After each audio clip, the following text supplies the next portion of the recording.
I stood in my childhood bedroom, staring at my phone as my mother's text burned into my eyes. Backyard wedding? That's for poor people. I won't be there to watch you embarrass yourself. My hands shook. 3 months of planning. 200 homemade paper flowers. And a dress I'd sewn myself. My fiancé Tyler and I had dreamed of an intimate celebration under fairy lights in our own garden. But to my family, anything less than a country club ballroom was a disgrace. I never imagined what would happen next. It started 3 months earlier, on a Sunday afternoon that should have been filled with joy. Tyler and I sat across from my parents at their dining room table. The same polished mahogany surface where I'd eaten countless meals growing up. The chandelier overhead cast warm light on the scene. But the atmosphere felt anything but warm. We're getting married, I announced, unable to contain my smile. Tyler squeezed my hand under the table. My father, Donald, barely looked up from his phone. He was a corporate lawyer, always working, always distracted. My mother, Patricia, set down her wine glass with a delicate clink that somehow sounded ominous. "Wonderful, darling," she said, her voice measured. "Have you chosen a venue yet? The Riverside estate is booking 2 years out. But I have connections. Or perhaps the Grand Ballroom? The Thornhill Manor has that gorgeous garden pavilion." I took a deep breath. "Actually, we're doing something different. We just bought our first house together. And the backyard is perfect.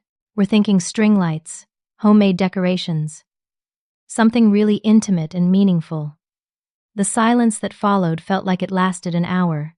My younger sister, Amber, 24 years old and constantly glued to her phone, actually looked up from her Instagram feed. "Wait, you're serious? A backyard wedding?" She laughed, a sharp sound that cut through the room. "Are you kidding right now?" My brother, Craig, 32 and an investment banker who wore his success like armor, leaned back in his chair. "Mabel, come on. You're a nurse at County Hospital. Tyler's an elementary school teacher. People understand you're not wealthy. But you don't have to advertise it. It's not about money," Tyler said quietly. He was always gentle, always thoughtful. It was one of the things I loved most about him. "We want something authentic. We'd rather save for our future than spend $20,000 on one day." Patricia's face had gone pale. 20,000? "Mabel, your father and I spent 60,000 on our wedding. And that was 30 years ago. This is supposed to be the most important day of your life." "It will be," I insisted, "because it'll be surrounded by people who love us. In a place that's ours." Donald finally spoke, his voice dismissive in that way that always made me feel small. The dinner ended shortly after, tension replacing what should have been celebration. As Tyler and I drove home to our little house on Maple Street, I tried to shake off the disappointment. "They'll come around," Tyler said, ever optimistic. "Once they see our vision, they'll understand." But the next morning, my phone rang at 7. Patricia didn't bother with pleasantries. "Mabel, I couldn't sleep last night. I kept thinking about what you said. A backyard wedding? Do you understand what people will think?" "What people?" "Mom, my friends, the ladies at book club, the neighbors. Everyone I know had proper weddings for their children. Jennifer's daughter got married at the Riverside estate. Catherine's son had his reception at the Metropolitan Club. What am I supposed to tell them? That my daughter is having a backyard barbecue. It's not a barbecue, Mom. It's a wedding ceremony. It's the same thing in people's eyes."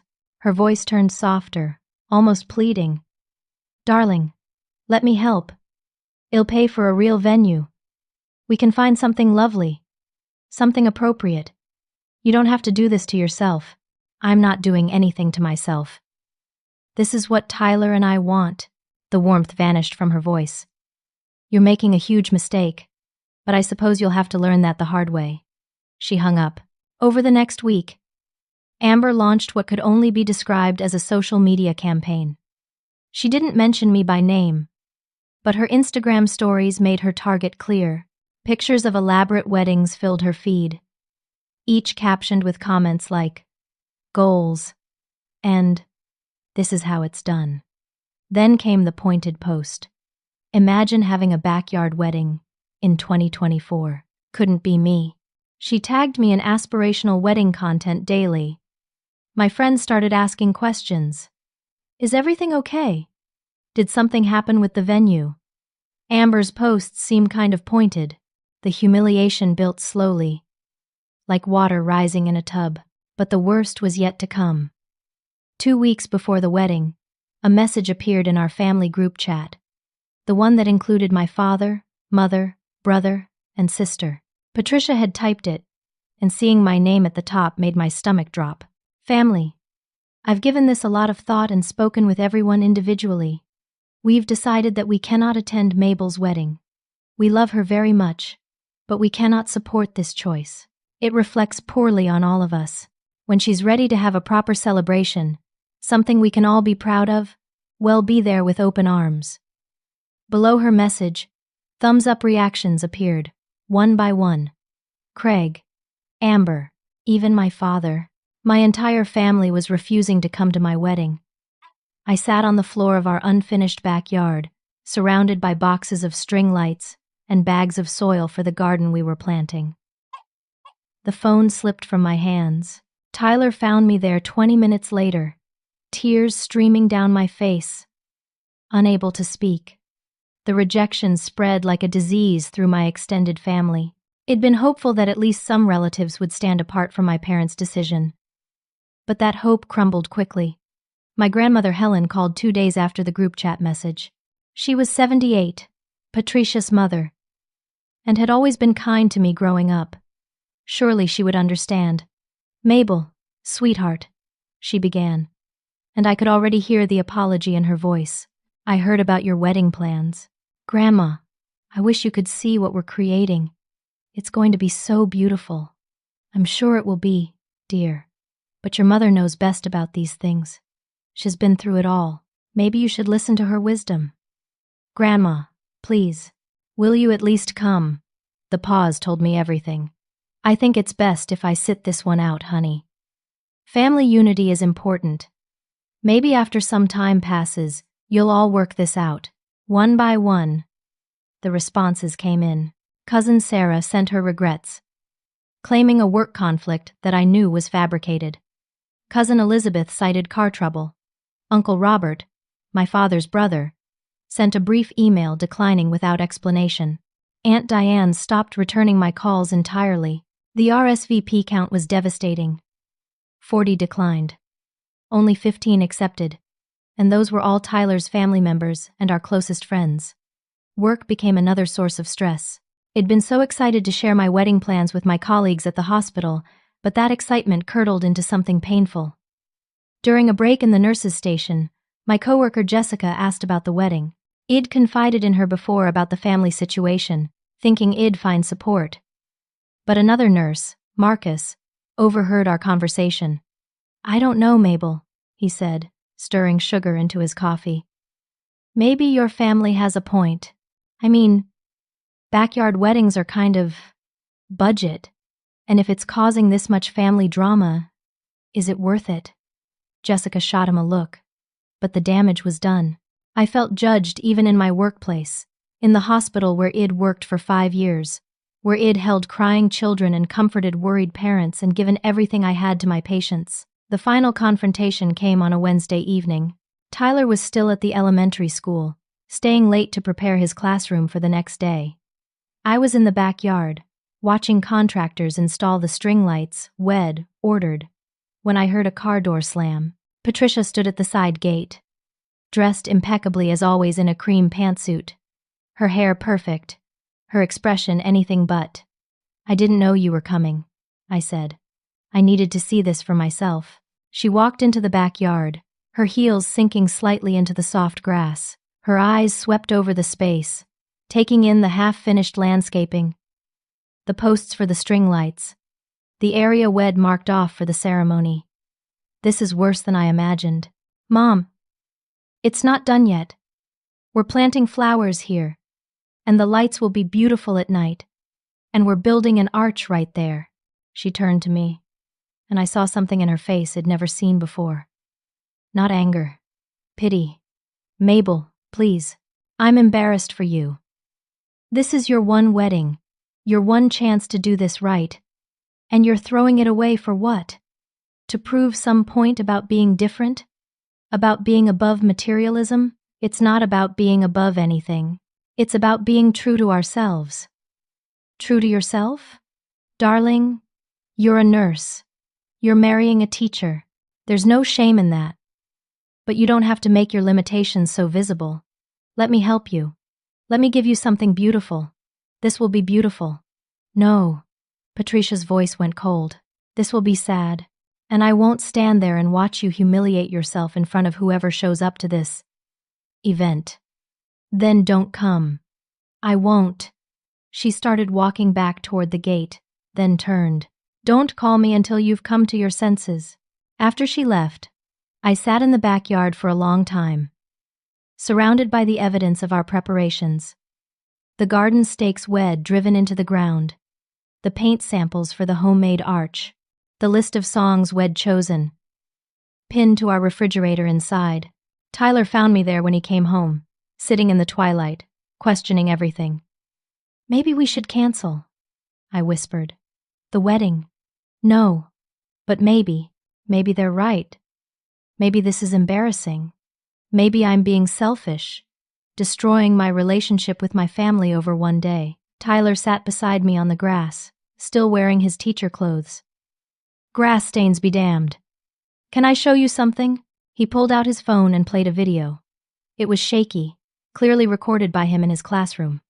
His students, ages 6 through 10, sat in a circle on the carpet. What do you love about Miss Mabel? Tyler's voice asked from behind the camera. A little girl with pigtails raised her hand. She's nice. When I fell on the playground and came to her office, she gave me a Band-Aid with unicorns. A boy with glasses chimed in. She asks about my hamster. She remembers his name as Mr. Whiskers. Another child, barely 6 years old, said seriously, Miss Mabel says that love is about being yourself. She said we should never pretend to be different just to make other people happy. The video continued for another minute, child after child sharing small moments of kindness, tiny observations that they'd somehow held on to. I was crying before it ended. Your family is too busy worrying about what other people think, Tyler said quietly. These kids see who you really are. Maybe it's time to stop seeking approval from people who don't share your values. I wiped my eyes. It still hurts. I know. But we're doing this wedding. Family or not. The decision was made, but the pain of rejection still cut deep. A wound that I knew would take a long time to heal. The morning of June 15th dawned gray and drizzling. I woke at 5 a.m. to the sound of rain pattering against the bedroom window and felt my heart sink. We had no backup plan. No tent. No indoor space large enough for even our small guest list. Tyler, I whispered, shaking him awake. It's raining. He rubbed his eyes and listened to the sound. For a moment, we just lay there. And I felt panic rising in my chest. After everything, after all the planning and heartbreak and determination, was the universe telling us Wed made a mistake? Then Tyler smiled. It's good luck. Rain on your wedding day means growth, new beginnings.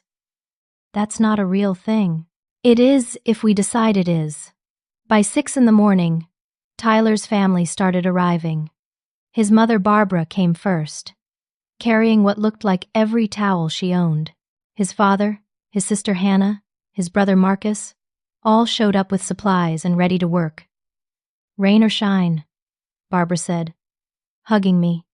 We're making this happen. I thought about Patricia, about her absence, about how different Tyler's mother was from my own. Barbara had never cared about appearances. She'd raised 3 children on a teacher's salary after Tyler's father was laid off from the factory. She knew about making do, about finding joy in simple things. She'd been more excited about our backyard wedding than anyone in my own family. At 10 a.m, a miracle happened. The rain stopped, the clouds parted, sunlight broke through, illuminating our backyard in a way that made the raindrops on the flowers sparkle like diamonds. See, Tyler said, squeezing my hand. Good luck. My best friend Jenna arrived at 11 to do my hair and makeup. Shed just graduated from beauty school and insisted on doing it for free as her wedding gift. We sat in our small bedroom, the window open to let in the fresh after-rain air. And she worked her magic. You're going to be the most beautiful bride, she said, pinning my hair into a soft updo. The dress hung on the back of the door.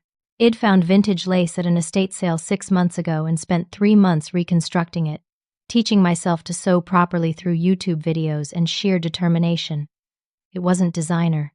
It wasn't expensive. But when I put it on, I felt like myself.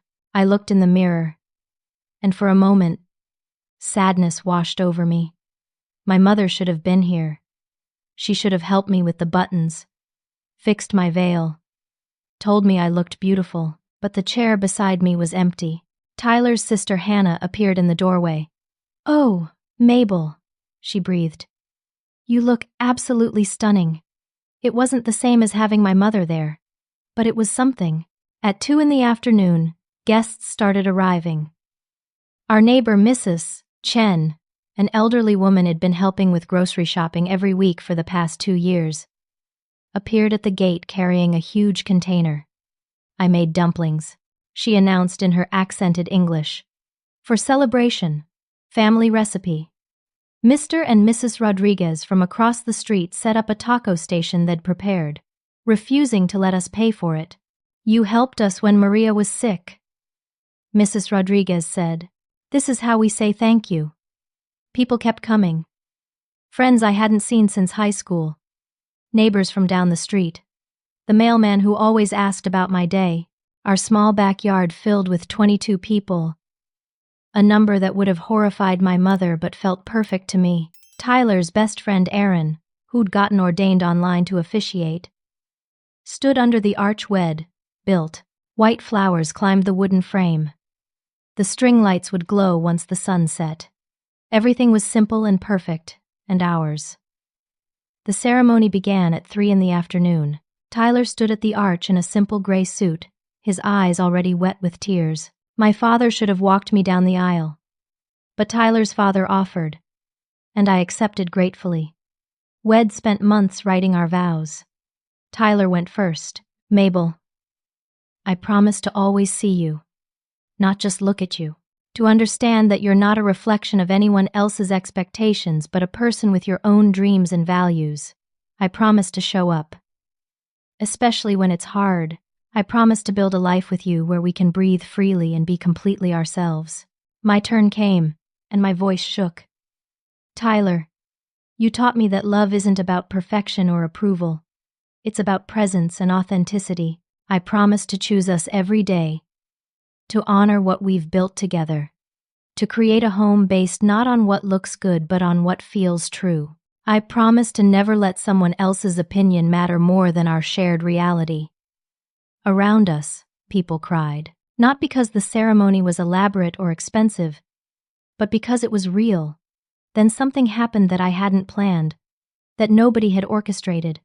From the side gate, I heard children's voices. I turned, and there they were, 7 of Tyler's students, ranging from 6 to 10 years old, holding hand-painted signs that read, "We love Miss Mabel."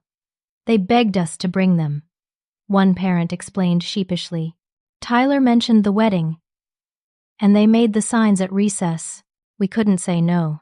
The children rushed forward, and a little girl named Sophie presented me with a handmade flower crown, crooked and imperfect and absolutely precious.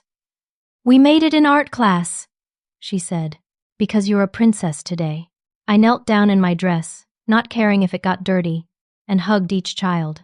Around me, everyone was crying happy tears. This wasn't what my mother had wanted. It wasn't elegant or expensive or impressive. It was real. David, our neighbor who I'd learned was a semi-retired photojournalist, started taking pictures. Had come as a guest but couldn't help capturing the moments. The joy was so palpable, so authentic, that he kept shooting. The photo that would change everything was taken in this moment. Me kneeling in my handmade dress, my hair starting to come loose from its pins, hugging 7-year-old Sophie while she cried happy tears. Behind us, Tyler laughed as his nephew spilled juice on his shirt. Mrs. Chen ladled dumplings onto paper plates. Mr. Rodriguez handed out tacos. The string lights glowed in the late afternoon sun. It wasn't perfect. It was better. Tyler and I took our honeymoon the following weekend. Not to Europe or the Caribbean or anywhere that required plane tickets we couldn't afford. We drove 3 hours north to a state park and spent 3 days camping, hiking, and sleeping under the stars in a tent Wed borrowed from his brother. It was perfect. Quiet. Just us. Away from the weight of family rejection and the stress of wedding planning, we cooked meals on a camp stove, talked about our future, and didn't check our phones except to take pictures of the sunrise. When we returned on Wednesday, reality resumed. I went back to my shifts at the hospital. Tyler returned to his classroom full of enthusiastic second graders. Life continued, and we settled into it gratefully. Wed done it. Wed gotten married on our own terms. Our family's absence still stung, but we were learning to live with it. On Friday afternoon, my phone rang during my lunch break. It was David, our photographer neighbor. Mabel. Hi. I hope I'm not interrupting. Just eating a sad cafeteria sandwich. What's up? I need to talk to you about something. Can I come by tonight?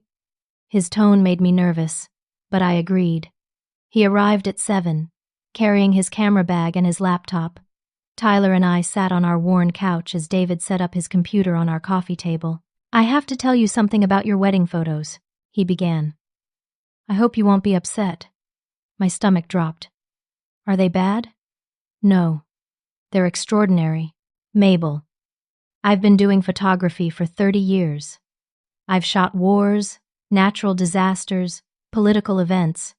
But your wedding was one of the most authentic displays of human connection I've ever witnessed. He pulled up a folder on his laptop. Inside were hundreds of photos, each one capturing a moment of pure, unfiltered joy. The children with their signs, Mrs. Chen serving dumplings, me hugging Sophie, Tyler and his father embracing, Jenna laughing with Hannah. I created a photo essay, David said quietly. I wrote about community over status, about what marriage really means, about how one couple chose authenticity over appearance. I submitted it to a few outlets, regional news sites, some national features. I should have asked permission first. But the story felt important. David, it's fine. They're your photos.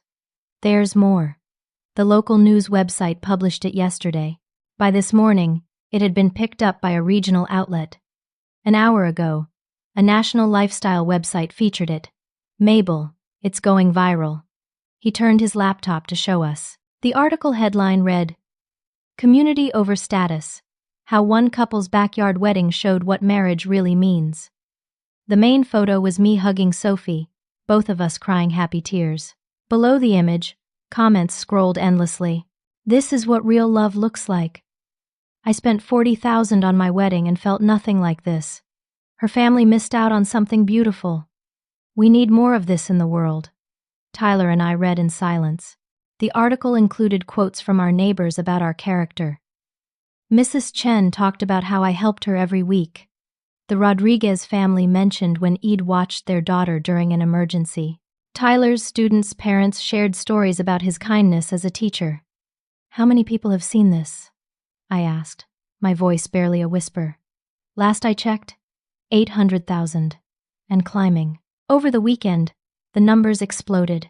By Sunday morning, the article had been shared millions of times across social media platforms.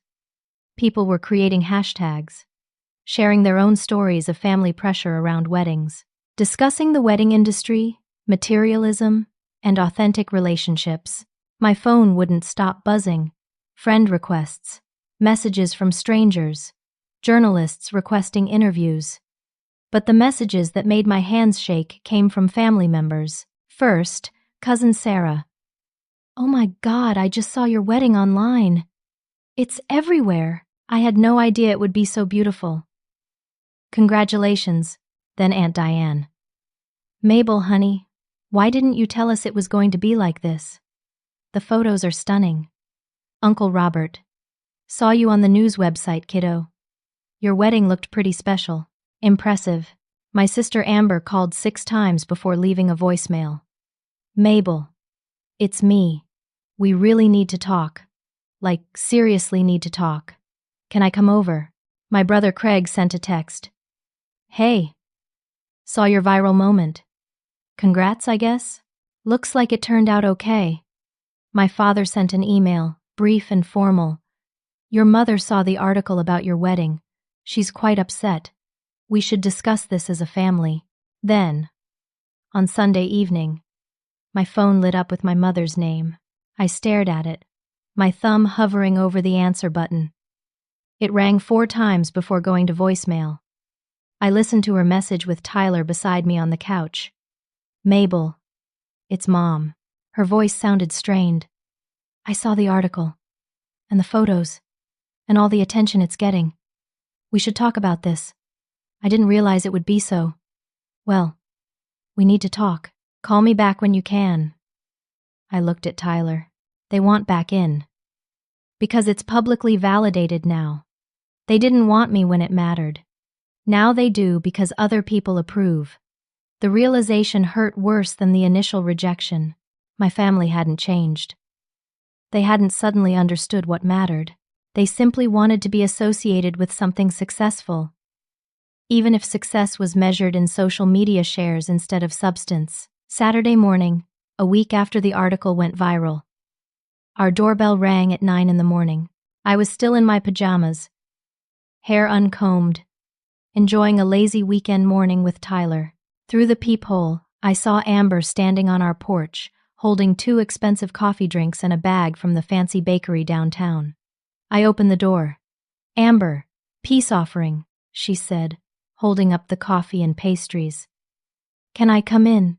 Tyler appeared behind me. After a moment, I stepped aside and let her enter. She'd never been to our house before, never seen the home we'd built together. Amber set the coffee on our kitchen counter and looked around, taking in the modest space. So this is where you live. This is home. It's cute. She opened the pastry bag. I got those almond croissants you like. Look, Mabel, I want to apologize. Okay, I made a mistake not coming to your wedding, but you have to understand. Mom was so insistent, and you know how she gets. And honestly, I thought it would be kind of sad, you know? But then I saw the photos, and it looked actually really beautiful. And now it's everywhere, and my followers are asking me about it. Your followers. Yeah, they want to know about my sister's viral wedding. Some of them think it's so romantic and authentic. I was thinking maybe we could do a photo shoot together? Like a sister's redemption arc? It would be great content, and you'd get more exposure. I felt Tyler's hand on my shoulder. Amber, are you serious right now? She looked confused. What? I'm trying to make things right. You're trying to use my wedding for Instagram content. I'm trying to include you in my platform. Do you know how many followers I have? This could be good for both of us. Where were you on June 15th? I asked quietly. What? My wedding day. Where were you? Amber shifted uncomfortably. I think I had a brunch event. The viral wedding thing. It's got a lot of traction. And we think there's a corporate social responsibility angle we could leverage. You know, about authentic values, community building, that sort of thing. Craig, what are you talking about? We'd like to use your story. Feature it in our next campaign. We'd pay you for the rights, obviously. Nothing huge, but it's something. And it would be great exposure for you and Tyler. I turned off the stove. Let me get this straight. You didn't come to my wedding. You told me it was embarrassing. And now you want to pay me so your company can profit from the story. It's not like that. It's exactly like that. You're calling to offer me money for something you mocked. Mabel, come on, don't be difficult. This is a good opportunity. I hung up. On Wednesday, My father ambushed me in the hospital parking lot. I was finishing a 12-hour shift, exhausted and just wanting to go home. But there he was, standing next to my car in his expensive suit. Dad? What are you doing here? I needed to talk to you. And you haven't been answering your mother's calls. I've been busy. Mabel, this situation is causing your mother a lot of stress. All this attention on your wedding. People asking her about it at book club.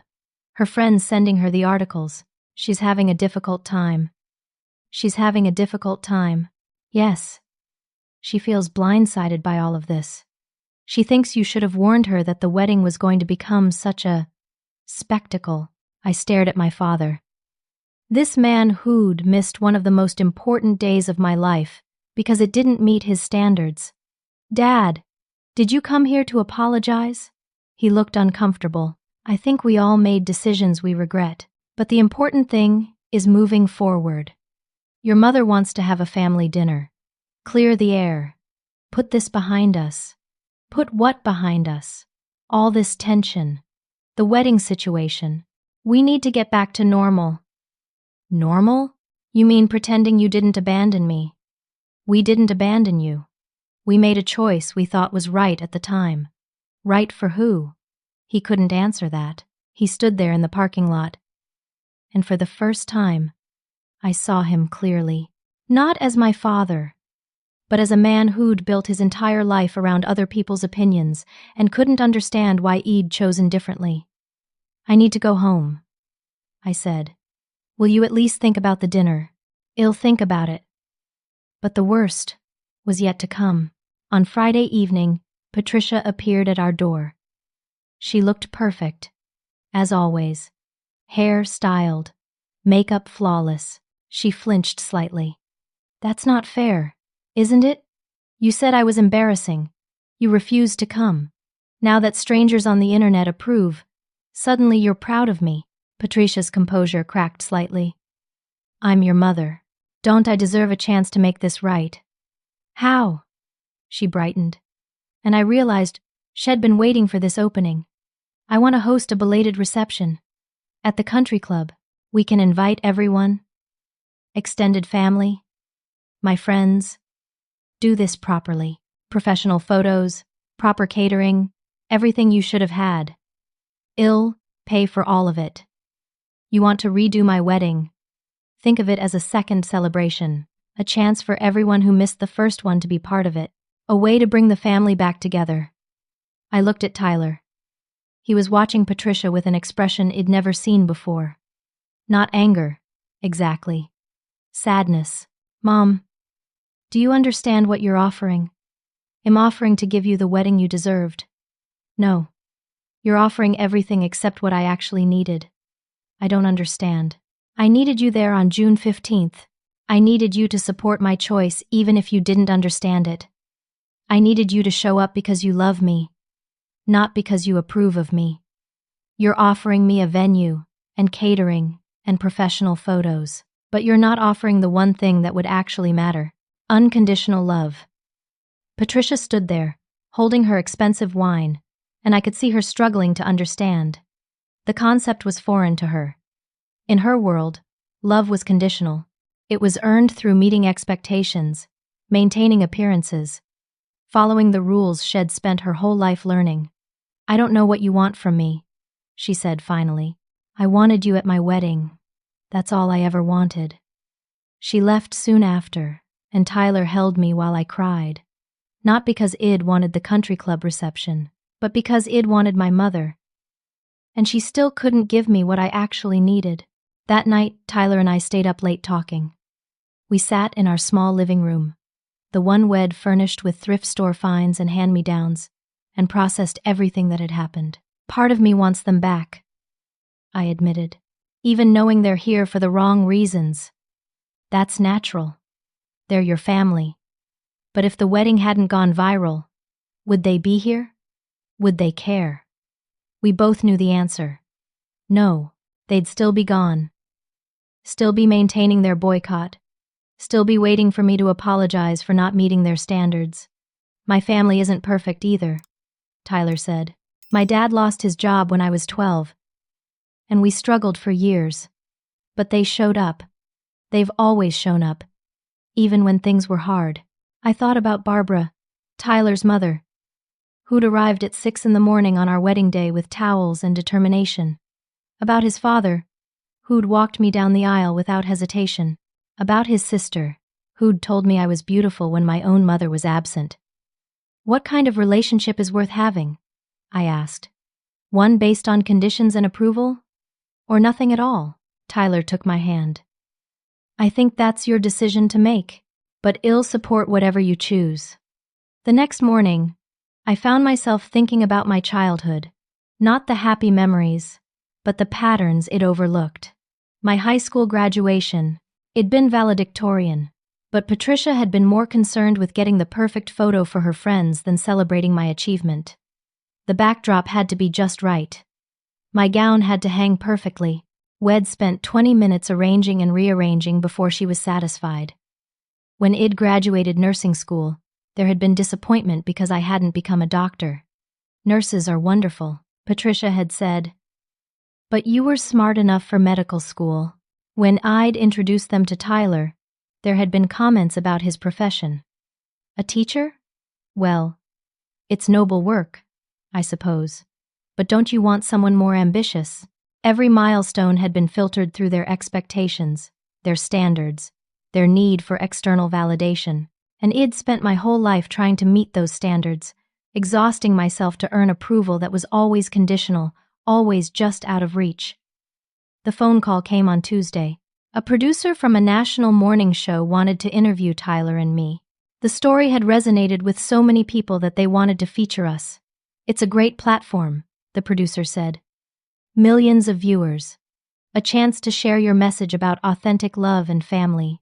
I looked at Tyler. Should we? If you want to, but Mabel, if we do this, I think we should tell the whole truth, not just the pretty parts. We agreed to the interview and flew to New York on Friday. The show put us up in a hotel, arranged our transportation, treated us like celebrities. It was surreal and overwhelming.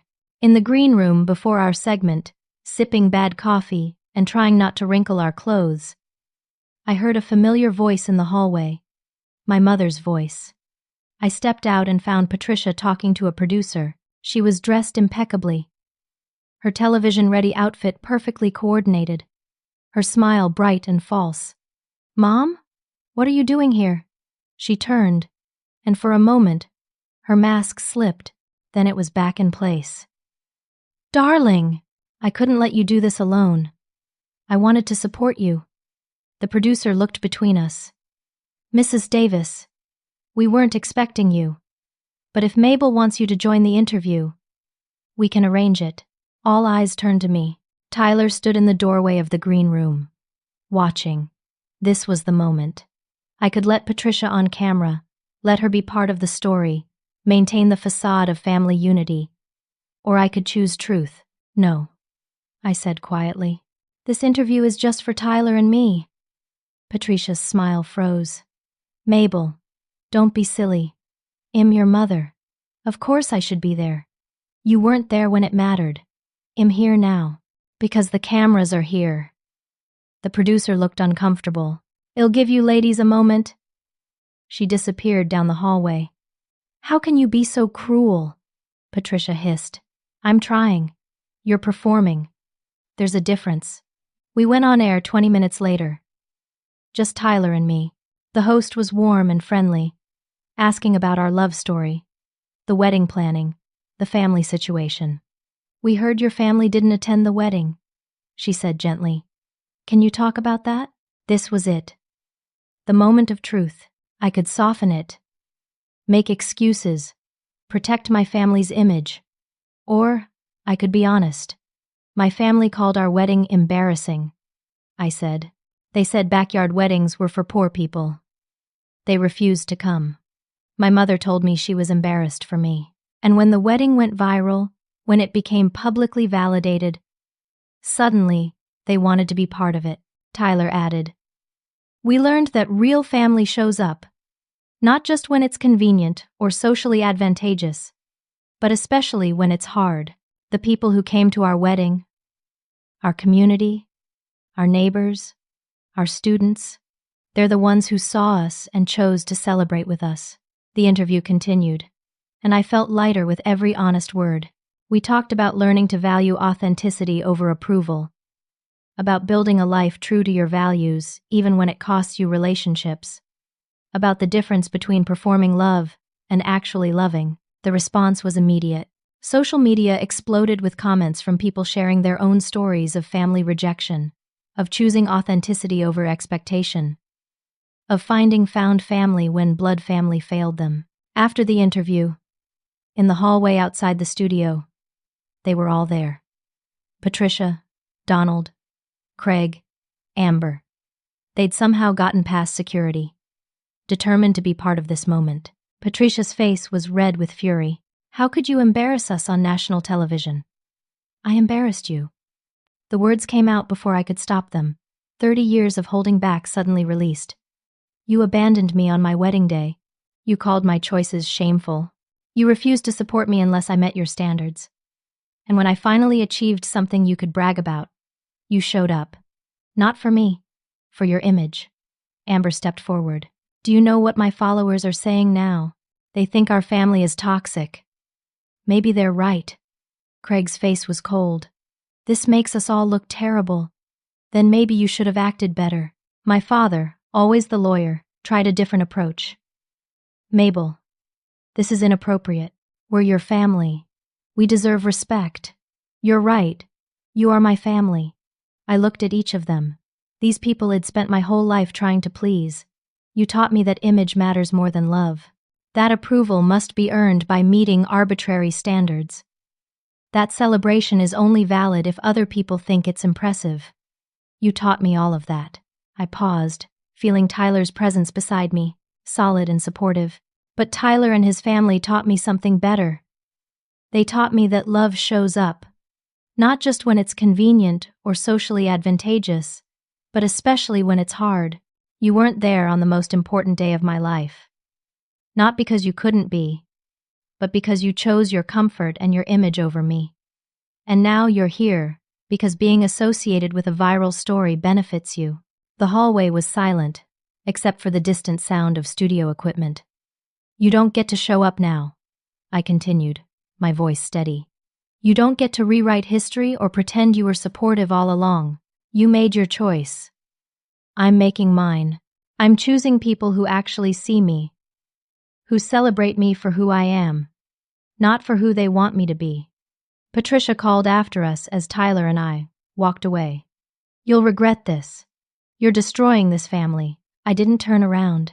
For the first time in my life, I kept walking, and it felt like freedom. 3 weeks after the interview, life returned to something resembling normal. The viral attention faded, as internet fame always does, replaced by the next trending story. I returned to my nursing shifts, Tyler to his classroom. Our lives resumed their quiet rhythm, but something had fundamentally changed. The hundreds of messages Wed received from people sharing their own stories of family estrangement, of choosing authenticity, of finding courage to set boundaries. Those stayed with us. Wed touched something deep in people, a shared experience of feeling unseen by the very people who should see us most clearly. Event planners reached out, asking us to speak at wedding conferences about authentic celebrations. Therapists wanted to interview us for articles about family dynamics. We declined most requests, wanting our private life back. But the impact remained.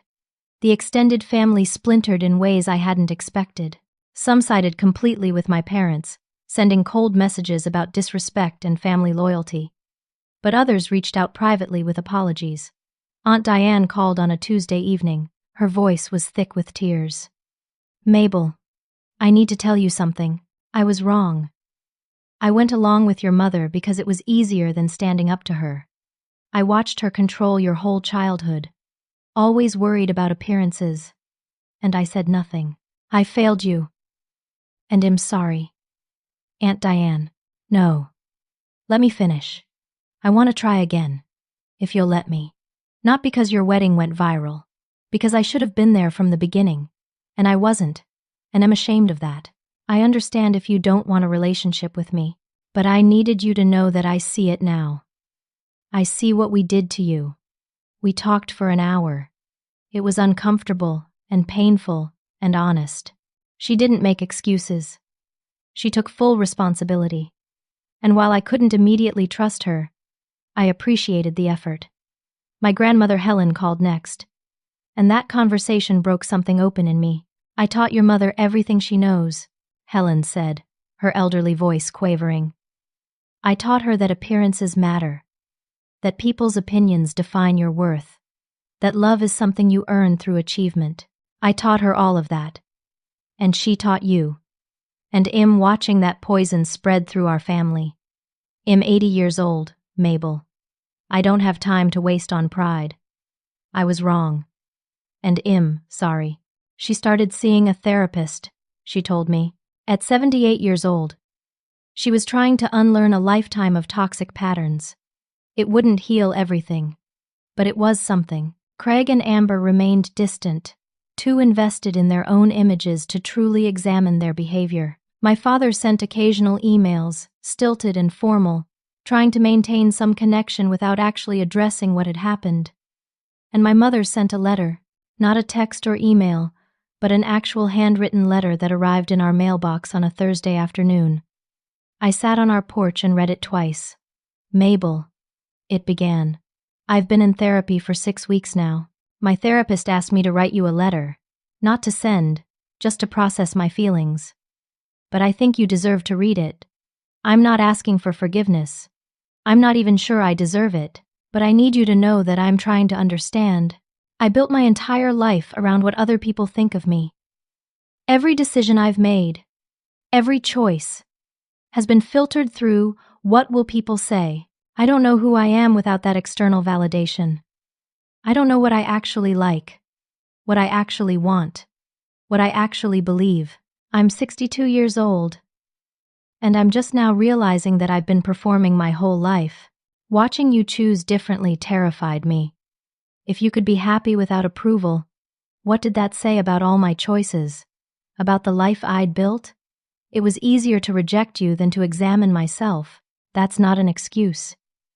It's just the truth. I hurt you deeply. I missed something beautiful because I was too scared to look honestly at my own life. I hope someday you can forgive me. But more than that, I hope you keep being brave enough to be yourself. You're stronger than I ever was. Mom, I showed Tyler the letter. We sat together on the porch, the same porch where Wed planned our wedding months ago. What do you think? He asked. I think it's the most honest thing she's ever said to me. I think it's not enough to fix everything, but it's something. Do you want to respond? Maybe. Someday. But not yet. Our first anniversary arrived in June. We celebrated in the backyard where Wed gotten married, with a small gathering that felt right. Tyler's family came. Jenna and our closest friends. Mrs. Chen with her dumplings. The Rodriguez family with tacos. A few of Tyler's students with their parents. And Aunt Diane, who'd been slowly rebuilding trust through consistent, honest communication. And Grandmother Helen, who cried through the entire evening and kept apologizing. It wasn't the full family reunion some might have hoped for, but it was real, and that mattered more. During dinner, a young couple approached us. They lived 3 blocks away and had gotten engaged recently. We wanted to thank you, the woman said shyly. We saw your story. Our families are pressuring us to have this huge, expensive wedding, and we don't want that. But we were afraid to say no. Your story gave us courage. We talked with them for half an hour. Sharing what Wed learned, Tyler said something that resonated with me. The wedding is one day. The marriage is everything after. Build the day around what you want the marriage to be. After the guests left, after Wed cleaned up the paper plates and stored the leftover food, Tyler and I sat in the backyard under the string lights that had been there since our wedding day. Any regrets? He asked. I thought about my family, about the relationships that had ended and the ones that were slowly, painfully healing, about the cost of choosing authenticity, about the price of setting boundaries. I looked around our backyard. At the life Wed built, the home Wed made, the community Wed found, the values Wed chosen to live by.